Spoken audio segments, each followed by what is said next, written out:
Duha ka buok mahitabo sa mga membro kung maigo sa wallet sa pastor. Ang una, ang uban mabless. Ang uban mabless kad. Ang uban ma-change ang ilang life pagkatapos mosamot og kainit ang ilahang pagsimba sa Ginoo.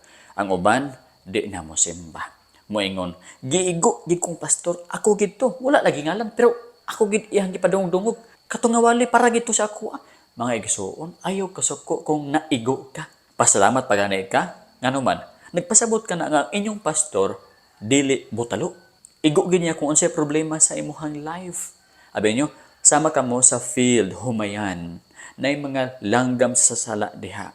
Ang trabaho sa pastor, ginapintik niya kadtong mga sala nga maoy mukaon sa inyong mga bunga. Pintikon niya ang mga sala, igon ganyan pag-ayo, aron wala na sala sa inyong kinabuhi, o dayon, pleasing na kamo, daghan na kamong bunga at tubangan sa Ginoo. Abay mo, ang uban baya nga simbahan, ang ilahang pastor, master unta, pero ginatuyo nga dili igon ang inyong sala. Bisan bitaw og ang membro kanang gapangutang unya di mabayad, ingon gid nga hala buotanan nimo, uy ganahan ko sa Ginoo kay kanang faithful ka. Bisag kawatan ingnon nga giver, bisag hilabtanon sa silingan ingnon nga ang imong bitahong kinaiya, hilig ka mo appreciate, ginahapuhap gid pag-ayo, ginagitik-gitik ang dalunggan. Nganuman naa sila'y katuyuan nga dili maayo. Unsa ilang katuyuan?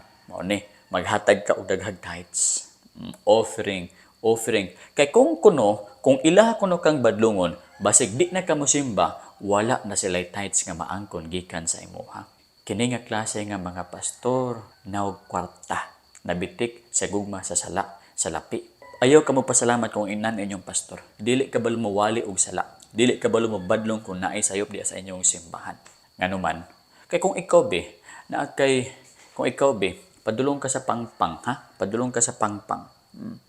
Unya dili ka badlongon nga, huy, hunong, kay basig mahulog ka sa pangpang. Malipay ka nga, di ka badlongon. Ahira ka nakarealize nga, padulong ka sa pangpang, sadeng nahulog na di ay ka. Di ba? Pangit no, kung wala mo badlong. Pero na mo badlong, moingon ka, salamat kay imo kong giwarningan. Wala gi ko nahulog sa pangpang tungod kay nagpakabana gyud ka sa ako. Abay nyo, pagpasalamat ka mo nga ang inyong pastor makaigo sa inyong problema sa kasing-kasing.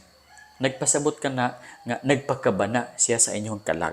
Aron dili ka mo mahulog pa sa masakit nga sitwasyon. Ikaduha, abi ninyo, kamo susama sa usa ka city. Ug ang inyong pastor susama sa usa ka watchman. Sa Bible, mga igsuon, sa ancient time, wala pa'y uso-uso ng mga telescope, wala pa'y uso-uso ka ng mga GPS diha. Ang ilang kinahanglan pagbantay sa paglusob sa kaaway, watchman. Ang watchman dito na sa taas, no? Maglantaw ka na diadtong dapitan na abay coming enemies.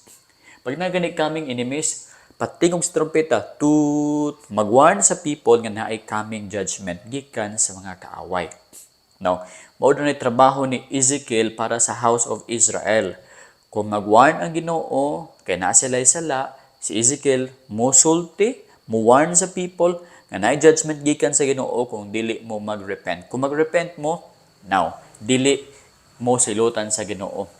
So, probantay ka mo. Ang trabaho sa watchman is tigsulti para maandam ang people sa unsay mahitabo sa ila sa future. Aron nga maka-escape sila sa dako nga distraction. So, tig-warning. Ana ang work ni Ezekiel, Prophet Ezekiel. Mauso na trabaho sa pastor, siya mo badlong, siya mo warn sa people nga nagpakasala, aron nga dili sila silutan sa Ginoo. Abi mo, ikaw, kung di ka magpabadlong sa imong pastor, ang Ginoo mismo ang mobadlong sa imo, ang Ginoo mismo ang mobunal sa imo. Hamo na uban bitaw, mga balian, mga sunog ang balay, tagaag sakit, ano man, wala man naminaw sa watchman. Tut, nay kaaway. Bahala ka diha. Unsa man ka diha? Ano si mag-ingon nay kaaway? Unsa man ka? Wala ma, ha? Wa may katinanga dire. Di, unsa nahitabo? Kay wala man ka pangandam. Niabot gyud ang dakong distraction. Hilak. Daghang mga tawo mga igsuon nga mohilak na lang sa future. Ngano man. Di man minaw sa warning sa pastor, warning sa mga teachers. Niabot ng cancer, niabot ng sakit, niabot ng gahi magulo. Unta kung nagrepent pa, nanglagad pa sa Ginoo, dili disiplinaon. So kung badlungon ka mo sa inyong pastor, dapat maglipay ka mo. Abi nyo, ang inyong pastor is a gift. Imbis nga masugo mo sa ilaha kung badlungon mo, dapat malipay mo. Gift na sa inyo ha para mo tunong mo sa saktong nga dalan. Jeremiah 3:15. 15. And I will give you shepherds according to my heart, who will feed you with knowledge and understanding. Ang Ginoo maghatag kanato og pastors or shepherds according to His heart. Kung unsay pagbuot sa heart sa Ginoo, mao kanay matuman ug ang pagbuot sa Ginoo maghatag sig shepherd nga mao kini. Ihatag sa inyo ha kana nga shepherd pastor para mag-feed sa inyo, magpakaon sa inyo sa kaalam ug sa pagpanabot. Na kanang iyang warning sa simbahan kung naigo ka, gikan kana sa Ginoo. Iya kanang gihatag sa pastor kana nga pulong aron ihatag sa inyo ha, i-feed sa inyo ha.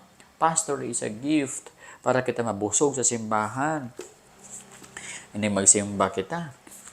Ikaduha, Ephesians 4:11. And He Himself gave some to be apostles, some prophets, some evangelists, and some pastors and teachers. Ang Ginoo gahatag og apostoles, propeta, evangelista, pastors ug teachers. Give them pastor sa church. Dili kay kining pastor murag curse sa inyong simbahan kay sig pamadlong. Wrong. Give ang pastor sa church. Ephesians chapter 4 verse 11. Kung makasala ang pastor, normally kay tao man kita, ayaw intaw na patya. Ingon sa Bible, do not touch the anointed. Abi mo, si David, bisan nagkasala na si King Saul. Na siya chance nga patyon si King Saul, kinakatulog si Saul, ang ina kay dunggabon. Ingon pa sa iyang sulugoon, pero ingon ni David, do not touch the anointed. Abi mo, na sa kapastor, nga patyon ang taas sa membro. Kaya ang membro siya kaigo sa wali ba? Suko na jud kayo siya. Uli siya sa balay. Kuha siya sundang kay tigbaso niya ang pastor. Pagbiya niya, kadyot pa lang siya nakabiya. Niabot pitang kusog kay nga liti. Naigo sa